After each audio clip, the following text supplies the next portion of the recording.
Hoy, Bozo! Ayos ang lahat!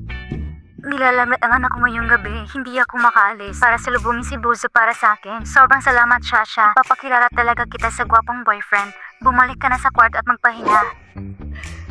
Guwapo? Boyfriend?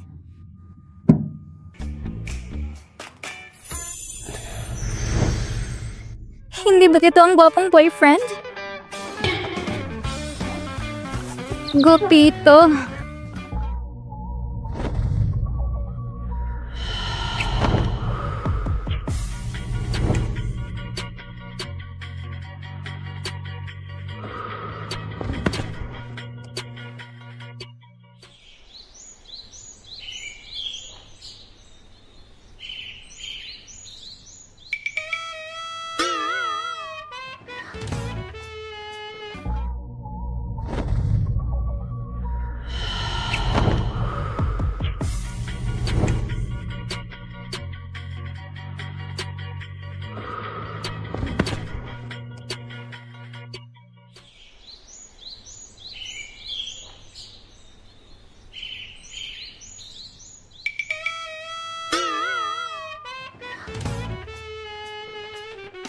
Si Boss? Bakit siya nasa kama ko? Bozo, sana maging maayos ang ating partnership. Si Bozo, kinainan ko ba ng marami? Sino ka? Ako si Lynn. Ako nagpapakilala sa inyo.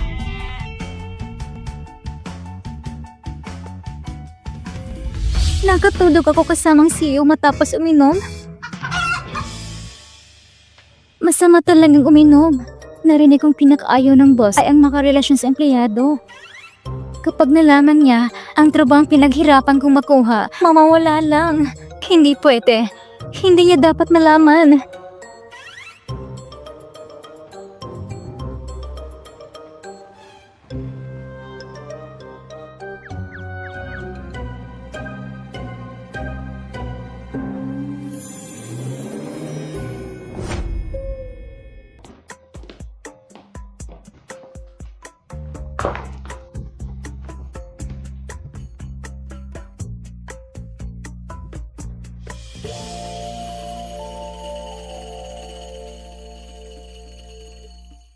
Bakit ngayon ka lang umuwi? Kagabi pa ako nakipagkita sa client. Sobra akong nakainom kaya nagpaiwan na lang ako sa hotel. Nasa ang hearing aid ko? Diba pinapagawa ko yan sa'yo? Teka.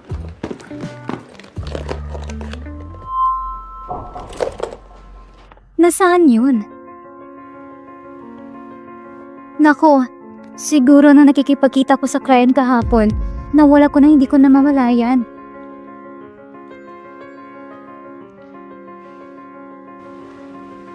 Nang walang hearing aid, paano na ko lalabas ito ngayon, Susha? Simula nang pumasok ka sa Chansey Group, parang wala ka nang pakialam sa mga bagay tungkol sa akin. Hindi naman ganun, Shushu. Pareho tayong pinanganak na may kapansanan sa pandinig. Magkasama tayong lumaki sa ampunan. Pagkaalis natin doon, nagkasama pa rin tayo sa isang tirahan. Ikaw lang tanging pamilya ko. Ang mga bagay tungkol sa'yo, palaging uunahin ko sa puso ko. Ganito na lang. Gamitin mo muna ang hearing aid ko. Nagkakarinig pa naman ako sa kaliwang tenga. Ayos lang?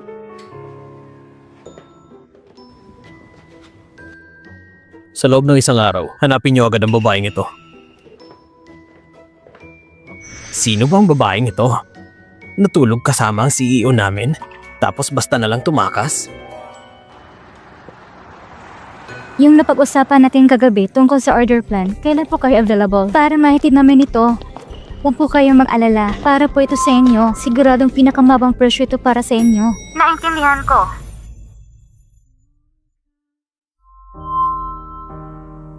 Sige po, naintindihan ko. Ang boses na yun.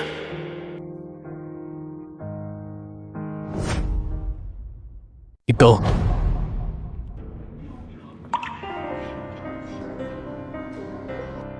Susha. Ito ng pangatlo na natanggal ngayong buwan na executive assistant, di ba? Narinig ko habang nagtatrabaho raw siya. Panay ang dikit kay CEO. Ayaw na ayaw ni CEO ang mga babaeng may masamang motibo. Buti na lang mabilis ako nakakatakas. Kung hindi, ako ang natanggal. Padating na si boss.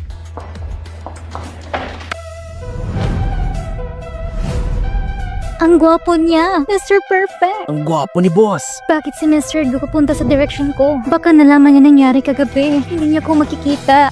Hindi. Ikaw ba si Susha? Opo, Mr. Gu. Pasensya na. Nahulog ang ID ko. Naabala pa kayo. Saan ka nagpunta kagabi? Mr. Gu, bakit mo tinatanong yan? Ayoko nang ulitin ang tanong ko. Sagutin mo, nasaan ka kagabi? Ako? Nasa bahay lang ako buong gabi. Hindi ka ba nagpunta sa Zijin Hotel? Mr. Gu, yung Zishan Hotel, napakagarbang lugar niyan. Paano ko naman kakayanan ng gastusin doon? Yung babae kagabi, may suot na hearing aid. Mukhang may problema siya sa pandinig. Pero si Susha, walang suot na hearing aid. Pero nakakasagot ng maayos. Baka naman nagkamali lang talaga ako. Mr. Gu, may iba pa ba kayong gustong itanong? Ayusin mo mga gamit mo. Pumunta ka sa opisina mamaya. Ikaw nang papalit bilang bagong sekretary. Ako? Secretary?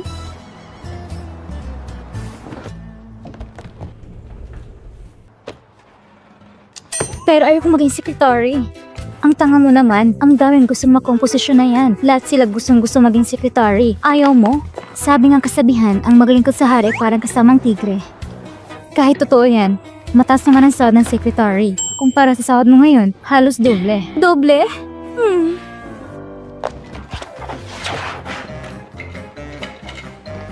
Sige, tara na.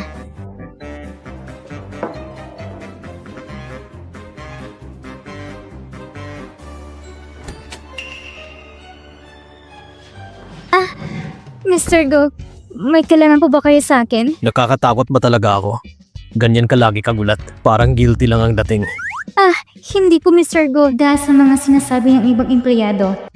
Paano naman ako hindi matataranta? Sa susunod na linggo, may event tayo. Joint party kasama ng Zoo Group. Kolektahin mo lahat ng materials. Gumawa ka ng promotional video. Mr. Go, baka hindi ko kakaya ng trabahong ito. Bingi ako sa kanang tenga, kaya hindi ko ganun kasensitibo sa audio. Pangit ng kalabasan ng video. May problema ka sa pandinig? May problema ka sa pandinig? Mr. Go, matagal na akong may problema sa pandinig. Pero pangako ko, hindi ito kailanman makaka-apekto sa trabaho ko. Ang boses niya ay kagaya ng babae kagabi. Pareha silang may kapansanan sa pandinig. May ganitong klaseng pagkakataon. Kagabi, nasan ka ba talaga? Nasa bahay lang po ako, Mr. Go. Bakit parang kinakabahan ka? Pwede ko bang isipin na yan ang sinyalis na nagsisinungaling ka? Mr. Go, hindi ko lang talaga maintindihan kung bakit mo ko laging... Hindi mo naiintindihan? Kailangan ko pa bang ipaalala sa'yo? Naku, lagot. Mukhang alam na talaga yun na ako yun. Tanggalin na lang ako kung kailangan. Kasi kung hindi, magkatakin ako sa puso. Mr. Go! Yung pinapahanap mo, nahanap ko na. Hindi siya yon. Tara na.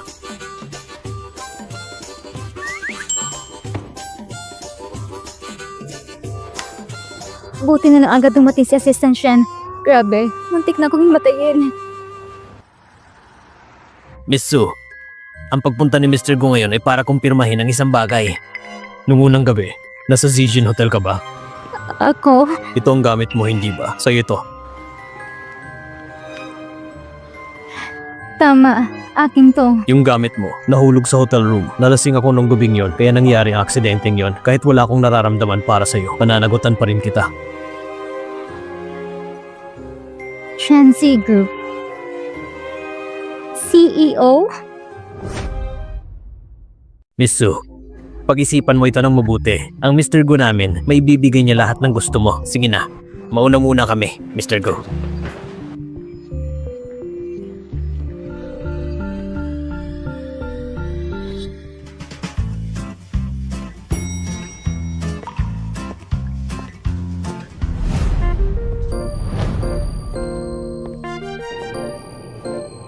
Yung taong yan, hindi ba parang si Mr. Go yun? Hindi siguro. Si Mr. Go, ang daming mamahaling bahay dyan. Bakit naman siya pupunta sa ganitong lumang apartment? Shushu! Ngayong gabi, kakain tayo ng hotpot. Kumain ka rin ng kumain. May pera si ate. Na-promote ako at nadagdagan ng sahod ko. Hindi na natin problema ang upa. Bakit, Shushu? Galit ka pa rin ba dahil sa hearing aid na yon? Pasensya na ha. Hindi ko talaga sinasadya. Pagdating ng sahod ko sa susunod na buwan, bibilang kita ng mas magandang hearing aid. Hindi naman ako galit. Kagabi, anong hotel bang pinuntahan mo? Ako? Nasa Zishan Hotel ako. Bakit, Shushu? Bakit mo biglang tinanong yan? Wala lang. Tinanong ko lang. Kaya pala kagabi, yung nakipag-ugnayan kay Gomingze, si Susha. Pero nahulog niya yung hearing aid ko. Kaya inisip ni Gomingze na ako yun. Tara na, Shushu. Yung hotpot restaurant, kapag nalay tayo, baka mabusan tayo ng pwesto. Wala akong gana ngayon. Ayoko munang kumain. Siya nga pala, may gusto kong sabihin sa'yo. Maghahanap ako ng bagong bahay. Gusto kong tumira kasamang boyfriend ko. Shushu, may boyfriend ka na pala? Bakit hindi ko alam yan? Kailan pa kayo naging magkasama? Susha, anong ibig mong sabihin? Akala mo ba nagsisinungaling ako? Dahil ba may kapansanan ako sa dalawang tenga? Wala na akong karapatang magmarkatulad ng ibang tao? Ikaw nga, hindi ba nasa isang tenga lang ang pandinig mo? Pareho tayo ng kalagayan. Hindi naman sa ganun, Shushu. Nag-alala lang ako na baka lukuhin ka ng iba. Kung magpapasya kang tumira kasama siya, kilalang kilala mo ba siya? Alam mo ba kung anong klaseng tao siya? Isa siyang may-ari ng kumpanya. Mabait din naman siya sa akin. Bakit niya ako lulukuhin? Anong klaseng kumpanya ang pinapatakbo niya? Hayaan ako mang-check kung anong kredibilidad niya. Sa mga panahong ito, maraming mga tao na nagpapanggap mayaman para mangloko. Susha, ano bang nasa isip mo? Simula pagkabata, lagi mo kong nalalampasan. Pagkatapos ng orphanage, dahil sa kapansanan ko, hindi ako makahanap ng magandang trabaho. Tuwing bumabali ako sa orphanage para makita ang headmaster, lagi kanyang pinupuri. Naisip mo ba kung anong pakiramdam ko? Ayaw kong makita ang mga mata ng ibang tao. Ayaw kong iyong awa. Ngayon, saka ko lang nakikita ng magandang lalaki na handang mag-alaga sa akin. Tapos ikaw patuloy nagdududa. Hindi mo ba gusto na maging masaya ako? Hindi naman sa ganun, Shushu. Huwag ka nang magalit. Talagang mali ang pagkakaintindi mo sa akin. Bakit naman hindi ko maging masaya ka? Nag-aalala lang ako na baka masyado kang inosente at malako ka ng ibang tao. Kung talagang magpapasya kang lumipat, ako na lang maghahatid sa'yo. Gusto ko rin makita kung maaasahan bang tao na yon. Hindi ko pwedeng pahintulutan siyang sumama sa akin. Baka makita niya si Gomingze. Hindi, huwag muna. Pag dumating ng tamang panahon, dun ko na siya ipapakilala sa'yo. Pero, Susha, kung papatuloy ka pang ganyan, talagang magagalit ako. Hindi na kita kakausapin habang buhay. Sige na. Hindi na ako magsasalita. Shushu, huwag ka nang magalit please. Huwag mo akong iwasan. Hindi mo naman ako pwedeng iwasan. Susha, huwag mo akong sisihin. Kailangan nating mag-isa para sa sarili natin. May isang tenga kang nakakarinig. Ako na isang taong bingi sa parehong tenga. Si Gomingze lang ang aking pagkakataon na magbago ang aking kapalaran. Kailangan kong hawakan ito ng mahigpit.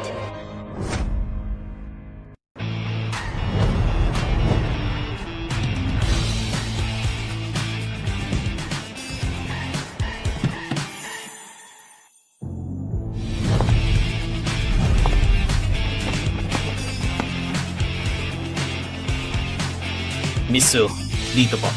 Maligayang pagdating sa akin, Mr. Go, Miss Su.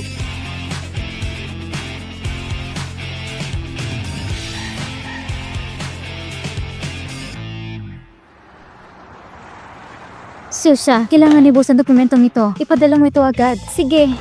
May meeting. Tandaan mong bantayan ito. Opo. Nakakapagod.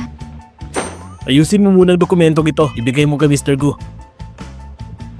Aayusin ko na nga.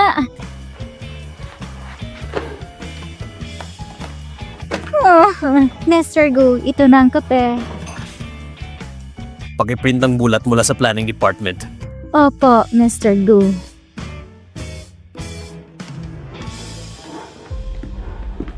Miss Su, ito ang iyong kwarto. Sa tabi, nandiyan din ang walk-in closet mo.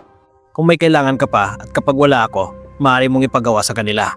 Naintindihan ko, Assistant Shen. Maaari na kayong umalis. Gusto kong pahinga ng kaunti. Nga pala, Miss Su, kapag bumalik na si Mr. Gu, meron siyang ipapadalang regalo sa'yo. Sige. Maghihintay ako sa bahay hanggang siya'y bumalik. Sa wakas, nakatawin ako sa buhay. Susha, hindi ko na kailangan mapakumbaba at mamuhay sa ilalim ng iyong mga palat.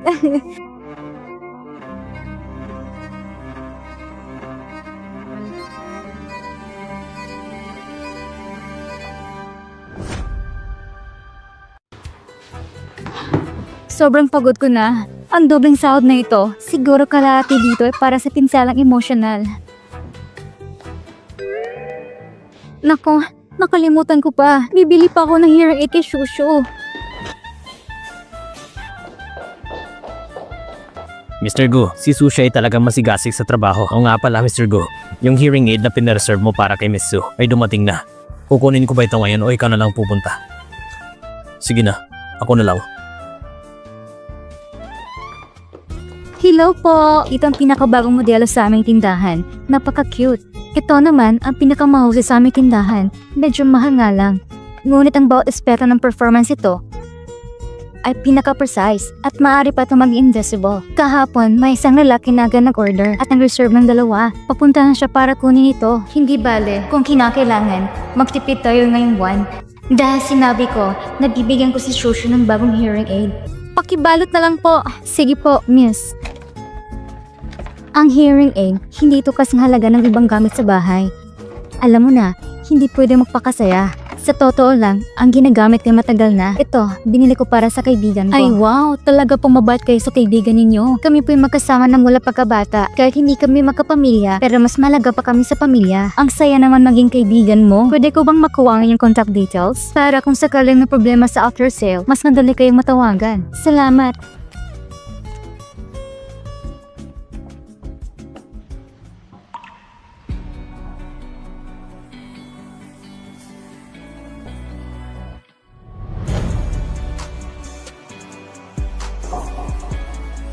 Bakit ka nandito?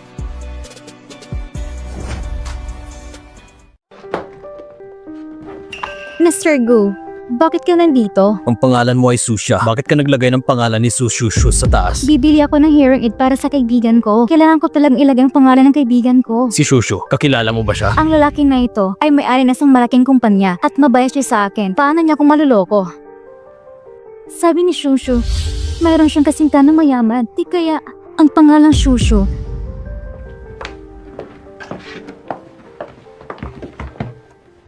Tatlo silang kliyente ko na parehas ang pangalan ngayong buwan. Narito po yung order ng hearing aid. Maraming salamat po. Ang pangalan na Shushu ay pangkaraniwang pangalan. Siguro ay nagkataon lang. Siguro ako lang naisip ng malalim. Kung si Shushu talaga ang girlfriend ni Mr. Gu, bakit hindi niya sinasabi sa akin? Mr. Gu, Miss Su, mag-ingat kayo sa pag-alis.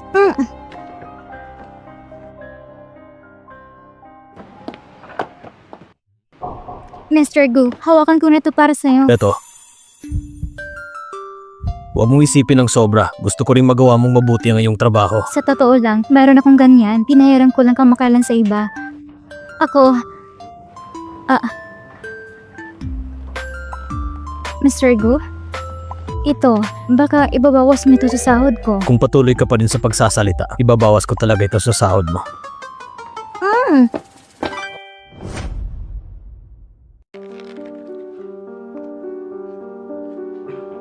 Miss Su, bumalik na si Mr. Gu. Pwede na kayong umalis.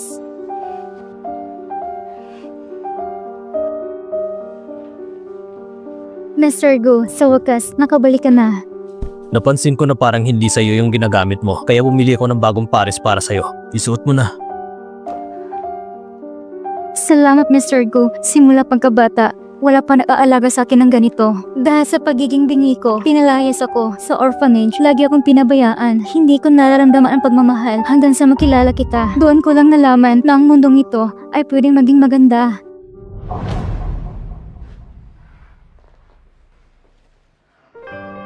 Magpahinga ka na at bumalik sa kwarto mo. Talagang nagpapasalamat ako sa'yo at pinayagan mo ako manatili. Ikaw ang tanging inaasahan ko. Yung araw na yon ay aksidente lang. Wala akong nararamdaman para sa'yo. Ang maibibigay ko lang sa'yo ay material na kapalit. Gumingze, hanggat nandito ako sa pamilya ko, hindi ako naniniwala na kaya mo akong itaboy palayo. Kailan ka ba may oras? Pumili ka ng araw. May surprise ako para sa'yo. Narito ang isang file. Ito ang dokumento na kailangan ni Mr. Gu. Dalhin mo ito. Eto na!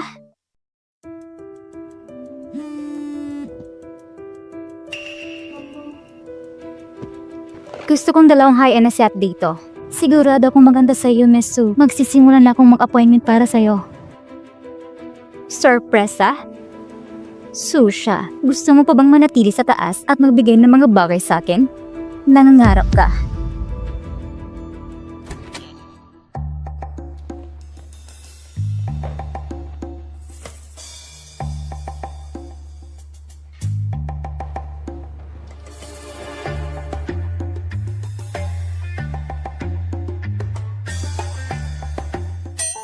Nako, baka iniisip niya na gusto ko magpaligaya sa kanya.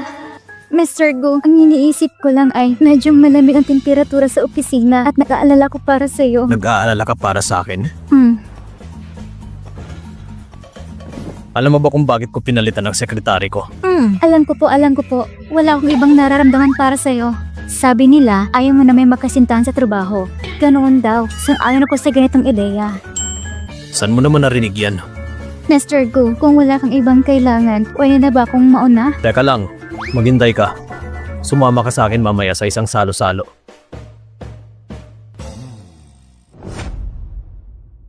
Mr. Gu, simula nang kunin mo ang Tianze Group, nasa tuktok na kayo ng industriya. Talaga namang kamangha-mangha. Halika, mag-cheers tayo. Mr. Lin, toast!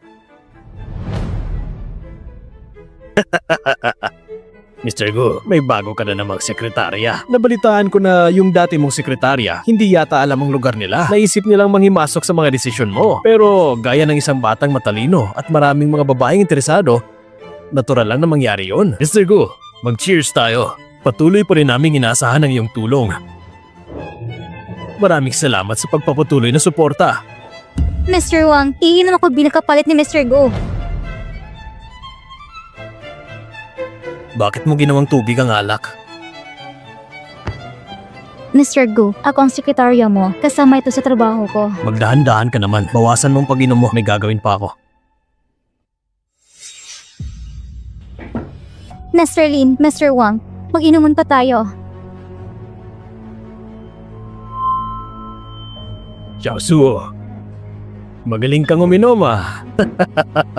Hindi madali maging sekretary ng presidente. Hindi basta sino man ang pwedeng maging ganito. Ang masasabi ko sa'yo, huwag mong iasa ang lahat kay Mr. Gu. Naiintindihan ko po, Mr. Lin.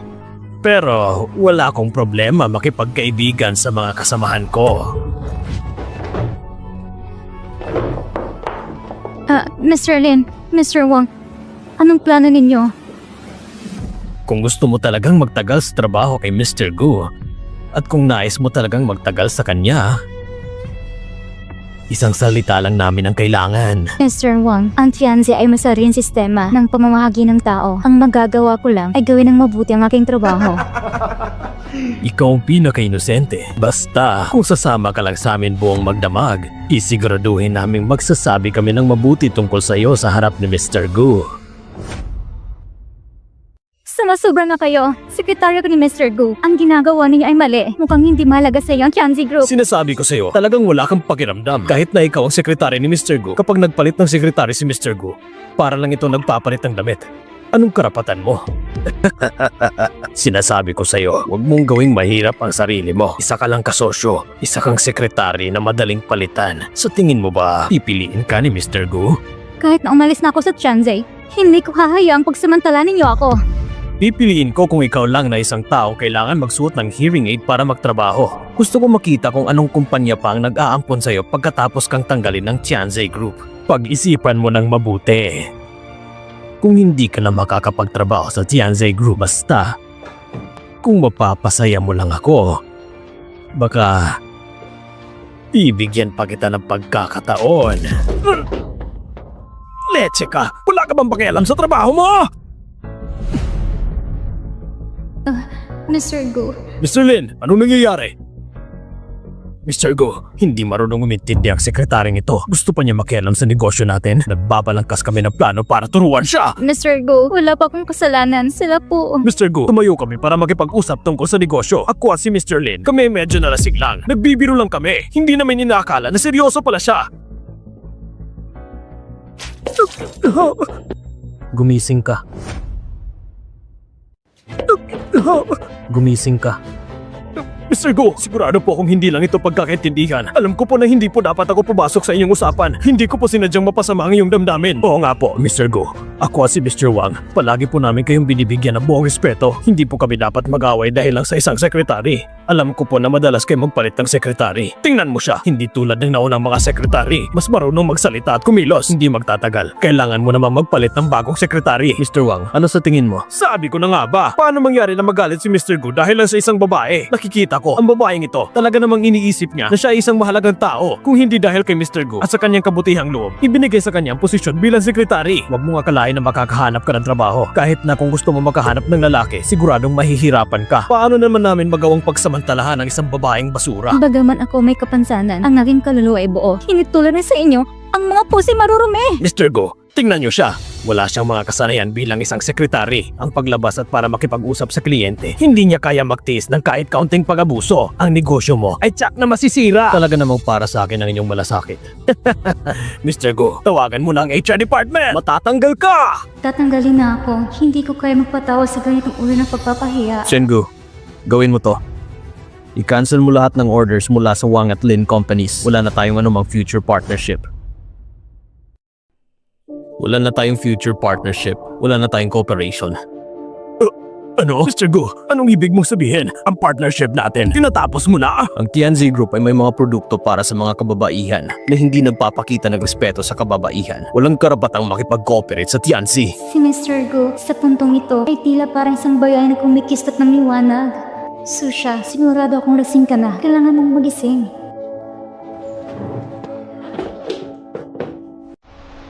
Noong nakaraan, nagmamadali akong umalis. Nakalimutan ko pang ID card ko. Pero mabuti na lang at wala si Susha sa bahay. Kung hindi, magkihingala na siya sa kapatanong.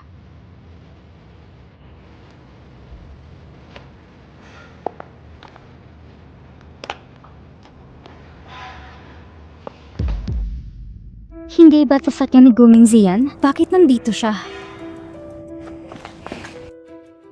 Kung hindi ka marunong uminom, huwag ka nang uminom ng marami. Ako ang iyong secretary. Kung hindi ko iinumin para sa'yo, sino pa ang gagawa? Gusto kong magtrabaho ng mabuti, kumita ng marami at marami pang pera. Kaya, hindi mo ako pwedeng tanggalin. Talaga, wala akong anumang kalokohan na balak sa katawan mo. Bakit kita tatanggalin na walang dahilan? Sa anong palapag ka nakatira? Kahit mukhang malamig ka, mabait ka naman pala talaga. Ganun ba?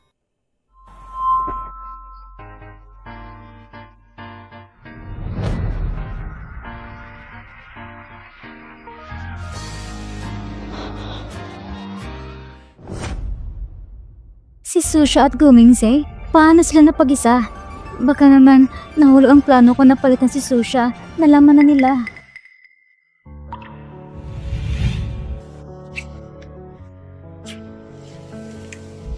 Ang pakiramdam na to, parang pareho nung gabing yun. Susha, mahusay ka.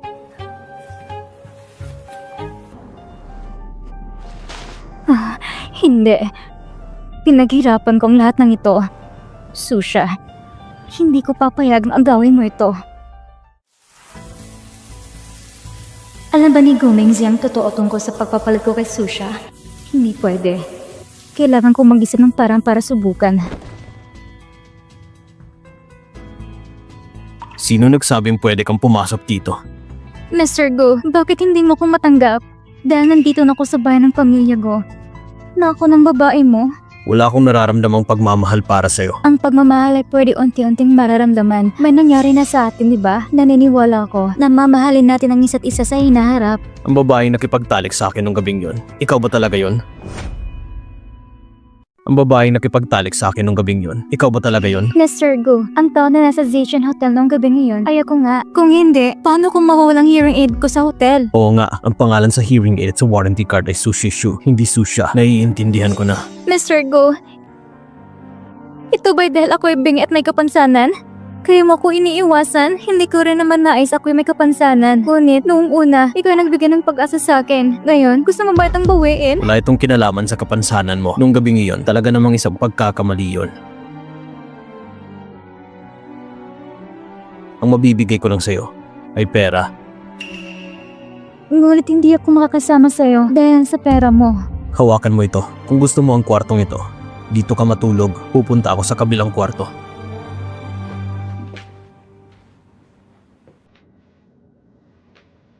Hindi pa nga niya alam ang katotohanan. Sigurado ako si Susha ang nanuksugay guminggi sa kumpanya, kaya siya naging malamig sa akin. Bakit nung nagsisimula na maging maayos ang buhay ko, ikaw pang sumingit? Kung ganun, Susha, huwag mong sisihin kung hindi na kita maaalala.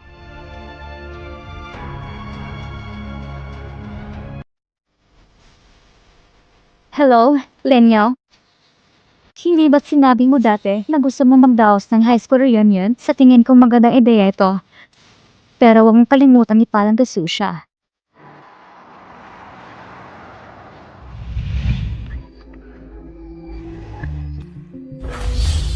Mr. Gu, hinanap niyo po ako? Sabihin mo sa Zijin Hotel na ipakita ang video ng monitoring nung araw na pumunta ako sa hotel. Dalhin mo dito. Mr. Gu, kayo pa ba ay nagdududa? Naniniwala lang ako sa mga ebidensya. Sige. Teka, pupuntahin mo dito si Susha sa opisina ko. Sige.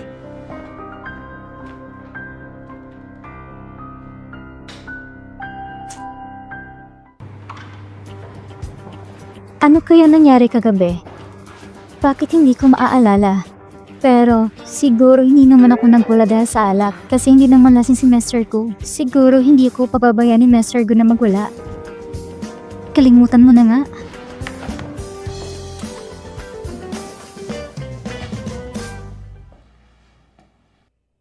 Bakit nandyan ka lang? Pumasok ka. Mr. Gu, hinahanap niyo po ako? May mga direktiba po ba kayo tungkol sa trabaho? Mr. Gu, ano nangyari sa bibig mo? Masakit ba? Lahat ng ito ay dahil sa'yo. Miss Su, nakalimutan mo na ba ang ginawa mo sa gabing yon? Nako, hindi ba ako may kagagawa nito? Wala na.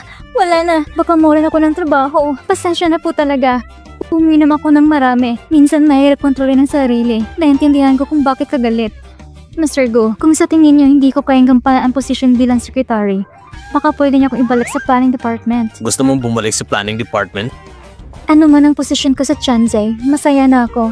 Pero pagkatapos ko uminom ng marami, nasugatan ko yung bibig. Nagsisisi po talaga ako. Nasugatan? Kung hindi, Wag na lang. Mainit ang ulo ko. Mr. Gu, kung mainit ang... Ayusin mo mga dokumentong ito. Ipasa mo ito ngayon. Walang problema. Sandali. Ikaw ba ang nagpalit ng ilaw na to? Nakikita ko na madalas kang nako-overtime. Madali kang mapagod sa mata. Ang ilaw na ito ay malambot at komportable. Sige, lumabas ka na.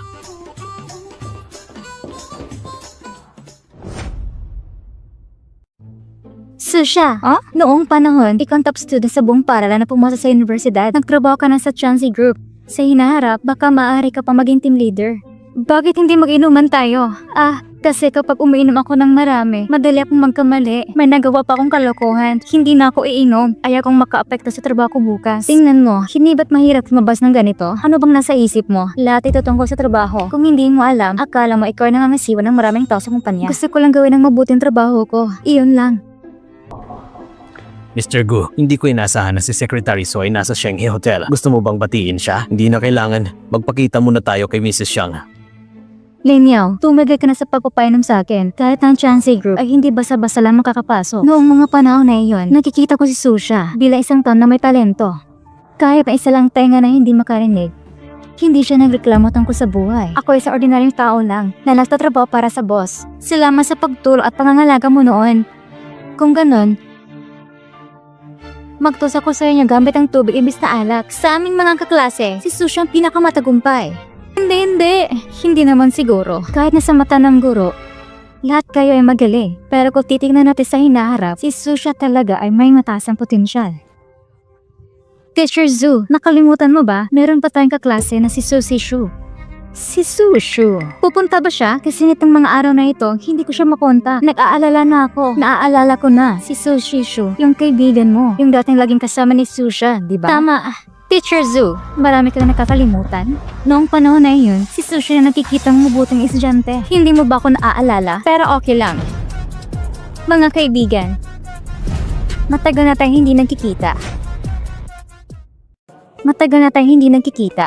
Ito na si Susie Shu. Grabe naman ang pinagbago ni Susie Shu. Ang laki naman ang pinagbago. Naaalala ko, dati lang siyang may suot na mask, maikpit na nakatago at nakaupo sa sulok. Ngayon, Lumabas na may bodyguard? Ganito ka na ba ngayon? Para ka ng isang sikat na artista. Shu, so kasi dumating ka na, halika.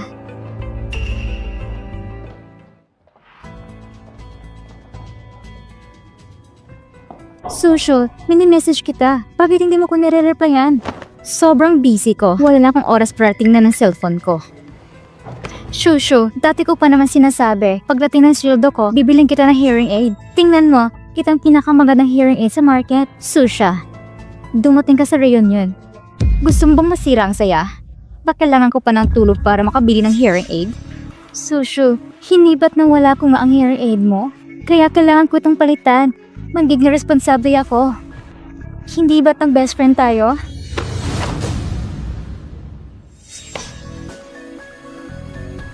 Pero ngayon, hindi ko na kailangan.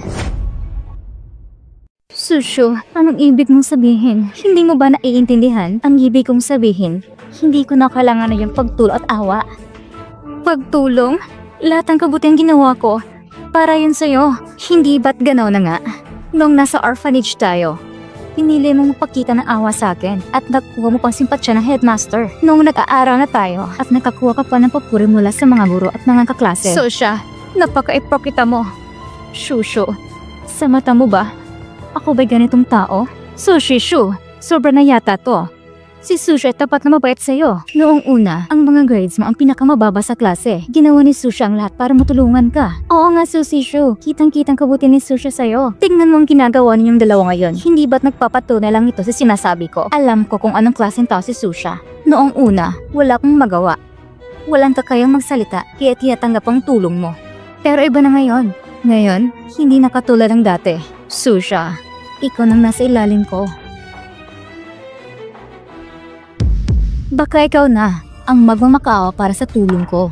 Diyos ko, ito ba yung sinasabi nilang walang limitasyong black card? Ang black card ay hindi basa-basa nagkakakuha kahit may pera ka. Masasabi ko sa buong Shanghai, ang bilang ng black card ay hindi lalampas sa 10.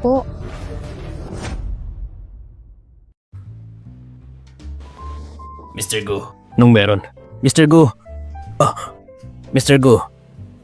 Tungkol po sa investment hotel, hindi na po kayo kailangan mag-abala. Oo, interesado talaga ako sa proyektong ito. Talaga, Mr. Gu? Siya nga pala, Mr. Gu. Dito sa hotel namin, meron kaming masarap na wine. Kailangan mo itong tikman. Oh, bibili ako ng 2 bote. Ipadala mo sa VIP room sa baba. Ay, Mr. Gu, partner na po tayo ngayon. Hindi na kailangan magbayad. Ipapadala ko na agad sa tao ko para dalhin ito sa baba. Sige, maraming salamat. Pero Mr. Gu, para po kanino ang alak na iyon? Ang apelyido niya ay Su. Sabihin mo na lang na ibibigay ko ito kay Miss Su. Okay po, Mr. Gu. Narinig niyo naman si Mr. Gu, di ba? Gawin niyo agad yon. Shushu, ang ganda naman ng buhay mo ngayon na. Shushu, ano bang trabaho mo ngayon? May black card ka pa nga. Itong card na ito, regalo ng boyfriend ko. Mahal na mahal niya ako. Kaya kadalasan, pinapahinga niya ko sa bahay. Ngayon na alam niyang aatin ako ng reunion, sinabi niya talaga na dalhin ko itong card. Kaya ang lahat ng gastos ngayong gabi, ako nang bahala dyan. Shushu, napakabait talaga ng boyfriend mo. Hindi tulad sa akin. Umaasenso ka na. Huwag mo naman kaming kalimutan. Oo nga, Shushu. Baka ikaw na pinakamalayo ang narating sa buong story ng school natin. Ang boyfriend mo, sino ba talaga siya? Saka ko na ipapakilala ang boyfriend ko. Pumunta na naman ako rito para sa reunion. Gusto ko lang maging low-key. Ay nako, huwag na nga natin kulutin si Shushu. Ayaw niyang sabihin eh. Gusto lang niya siguro maging simple. Ayaw magyabang. Tama ba? Susha, kahit noong araw, ginamit mo akong panapat para mukhang magaling. Naalala ko pare ang pinagsama natin nung bata pa tayo. Kung kaya mong himuko at humingi ng tawad sa akin sa mga nangyari noon, lahat ang hidwaan natin, pwede ko nang kalimutan at patawarin.